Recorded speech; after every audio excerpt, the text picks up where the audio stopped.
The Wolf and the Seven Little Kids, a Ladybird book.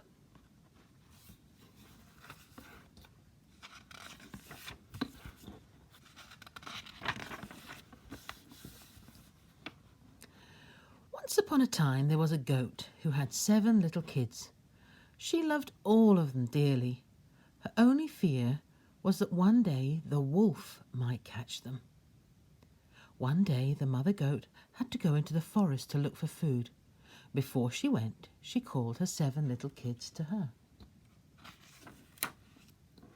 "Dear children," she said, "while I am out, take care that the wolf does not come near you. Keep the door locked. If he gets in, he'll eat every one of you. He may disguise himself, but you'll know him by his rough voice and his black feet."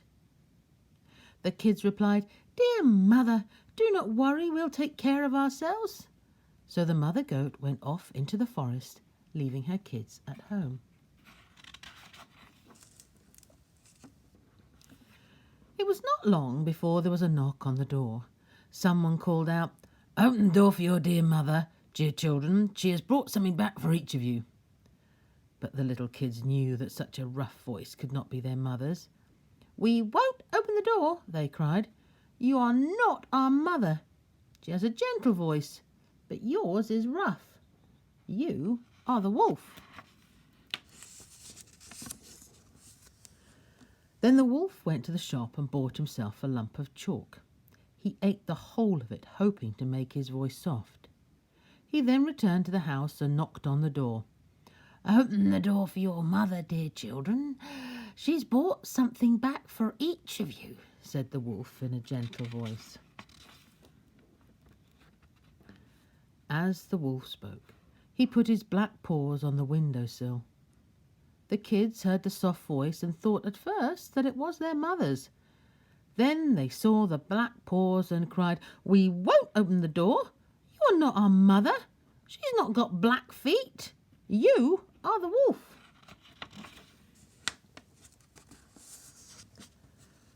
At these words, the wolf ran to the baker. "I've hurt my foot," he said. "Rub some dough on it for me." The baker was afraid of the wolf, so he did as he was told. Next, the wolf ran to the miller. "Sprinkle some flour over my foot for me," he said. The miller thought to himself, "The wolf wants to deceive someone," so he refused.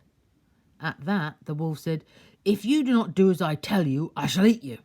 And then the miller was afraid, and he sprinkled flour over the wolf's foot. For the 3rd time, the wolf returned to the goat's house and knocked on the door. "Open the door, dear children, for your mother," he said. "She's brought something back for each of you." The kids heard the gentle voice, but they were still careful. "First, show us your paws," they cried, "so we may know that if you are our dear mother." The wolf put his paw on the windowsill. When the kids saw the white paw, they thought it was truly their mother. They opened the door wide, and there stood the wolf. The kids were terrified and ran to hide themselves. One ran under the table, the second jumped into bed, the third into the stove, the fourth into the kitchen, the fifth into the cupboard, the sixth under the washing bowl, and the 7th into the clock case. It did not take the wolf long to find them, and one after the other he swallowed them as quickly as possible. The youngest kid, who was hidden in the clock case, was the only one the wolf did not find. After swallowing 6 kids, the wolf felt sleepy. He went out into the meadow, lay down under a tree, and was soon sound asleep.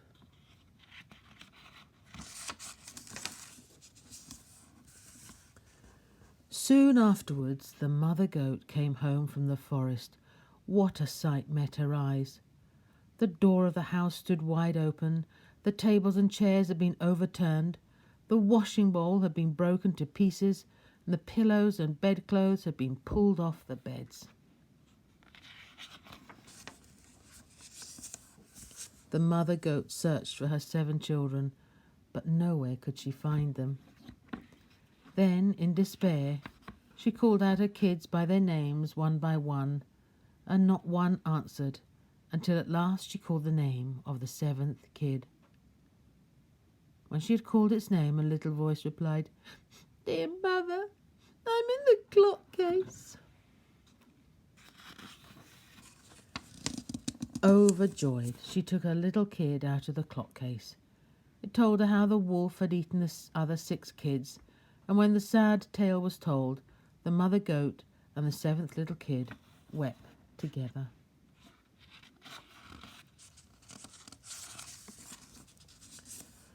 After a while, the poor mother goat, followed by her 1 little kid, wandered sadly outside into the meadow. And there, under a tree, lay the wolf, sound asleep. He was snoring so loudly that the branches of the tree above him shook.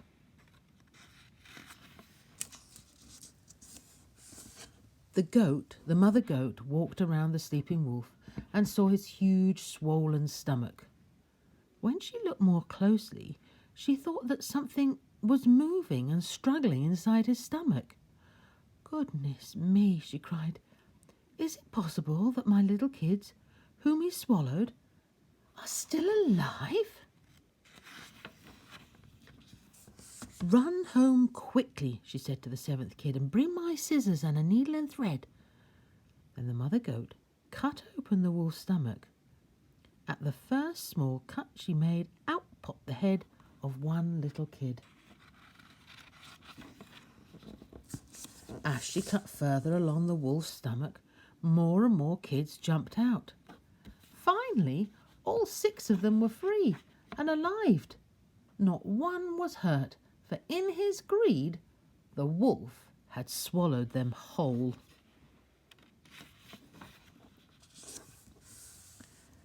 How happy they were all to be together again. The poor mother goat wept again, but this time she wept for joy. The 7 little goats, in their happiness, skipped and jumped around the sleeping wolf.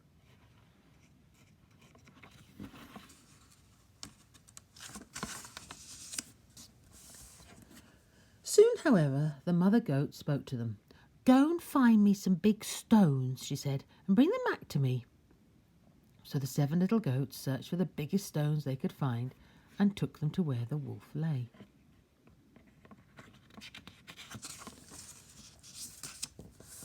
The mother goat placed as many of the stones as she could inside the wolf's stomach. Then she quickly sewed it together again. The wolf lay snoring the whole time and knew nothing of what had happened.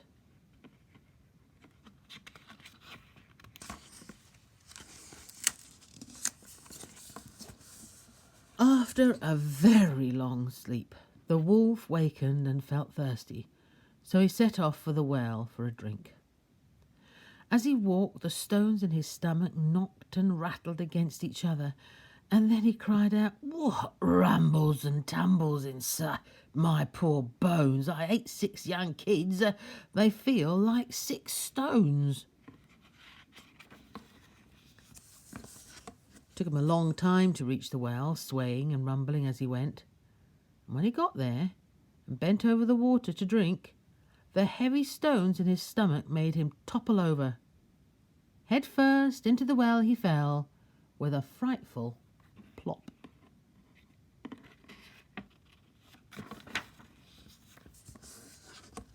The goat and her kids, hearing the frightful plop, came running to the well. When they saw the wolf had drowned, great was their joy. They skipped around crying, "The wolf is dead! The wolf is dead!"